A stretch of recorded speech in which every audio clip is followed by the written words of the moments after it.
Hello guys, કેમ છો બધા? મજામાં? સ્વાગત છે તમારું કિંગ ઓફ બેંક નિફ્ટી ગ્રુપની યુટ્યુબ ચેનલ ઉપર. ગાઈસ, આપણે જોયા હતા લેવલ બેંક નિફ્ટી અને નિફ્ટીના.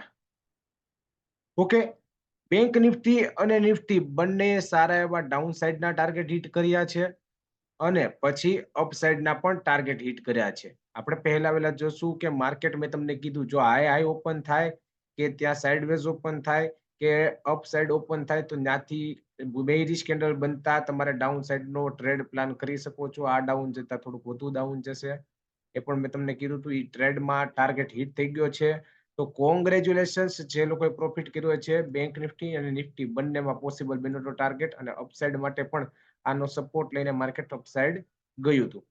કાલ માટે શું બનશે, એટલે કે 18 તારીખ માટે ઇન્ટ્રાડે લેવલ કઈ રીતે બની શકે?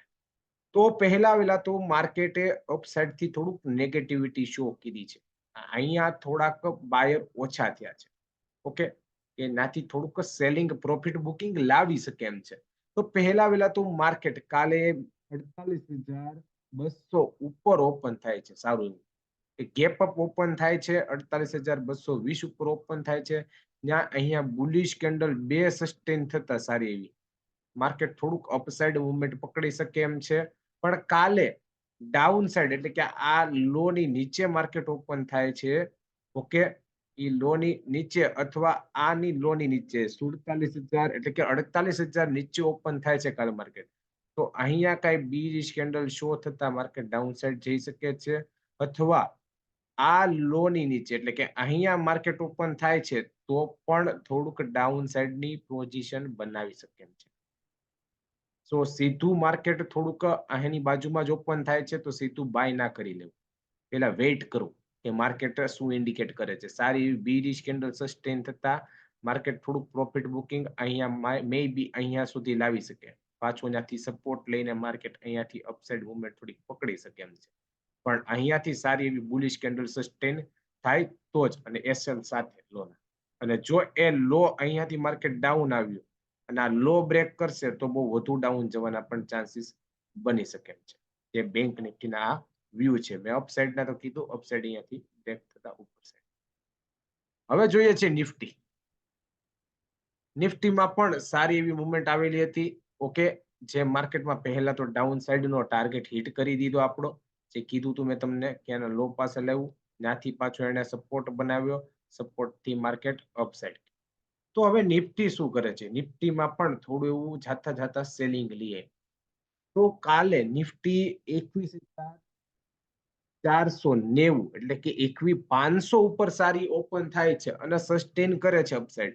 અહીંયા એવા સારી એવી બુલિશ બે કેન્ડલ સસ્ટેન કરે છે, 5-10 મિનિટ સસ્ટેન કરે તો ત્યાંથી માર્કેટ થોડુંક અપસાઇડ જઈ શકે એમ છે. ઓકે, પણ જો અહીંયા માર્કેટ લોવર લો એટલે કે 21,50 આજુબાજુ ફ્લેટ ઓપન થાય છે, ત્યાં કઈ બીરિશ કેન્ડલ શો કરે છે. અહીંયા બીરિશ કેન્ડલ શો કરે છે અને આનો લો બ્રેક કરે છે તો અહીંયા ડાઉન સાઇડ આવવાના અહીંયા સુધીના ચાન્સીસ બની શકે કાલે. અને આ લો બ્રેક કરતા વધુ ડાઉન આવવાના પણ ચાન્સીસ બની શકે, અને ત્યાંથી પછી અહીંયાથી સપોર્ટ લેવો તો લઈ શકે. બુલિશ કેન્ડલ બને તો જ, બાકી અહીંયા પાછું બ્રેક કરતા ડાઉન પણ જઈ શકે. પણ જો ત્યાં સપોર્ટ અહીંયા લે તો ત્યાં તમારે અપસાઇડની ગણતરી થોડીક રાખવાની. અહીંયા સપોર્ટ લે તો અહીંયાથી અપસાઇડ લઈ શકે, પણ બુલિશ કેન્ડલ ત્યાં સસ્ટેન થવી જોઈએ. તો આ અપસાઇડ ત્યાંથી મુવમેન્ટ લઈ શકે. ઓકે, પણ આ બંને ડાઉન સાઇડ ના, જો ડાઉન ખુલ્યું કે અહીંયા ખુલ્લું માર્કેટ એની નીચે, તો પણ અહીંયા બીરિશ કેન્ડલ શો થતા નીચે ડાઉન સાઇડ પ્લાન કરી શકો. બાકી અહીંયા માર્કેટ આની ઉપર જ સારું એવું બુલિશ સસ્ટેન કરે તો જ અપ સાઇડ ત્યાંથી મૂવ બની શકે. બાકી મેં તમને ડાઉન ખુલે, ફ્લેટ ખુલે અને જો બ્રેક કરે તો વધુ ડાઉન જવાના પણ ચાન્સીસ બની શકે છે. એ પ્રમાણે તમારે ટ્રેડ કરવા. આ છે નિફ્ટી અને બેંક નિફ્ટીના 18 તારીખના ઇન્ટ્રાડે લેવલ. આ મારા એજ્યુકેશનલ માટે વ્યૂ છે. તમે એમાં તમારા ફાઇનાન્શિયલ એડવાઇઝરની સલાહ લઈને આમાં ટ્રેડ કરી શકો. બાકી તમને વિડીયો ગમ્યો હોય તો લાઈક, શેર, કોમેન્ટ અને સબસ્ક્રાઇબ કરવાનું નહીં ભૂલતા, અને મારી ચેનલને વધુ દોસ્તો શેર કરજો. ઓકે ગાઈઝ, થેન્ક યુ, આભાર.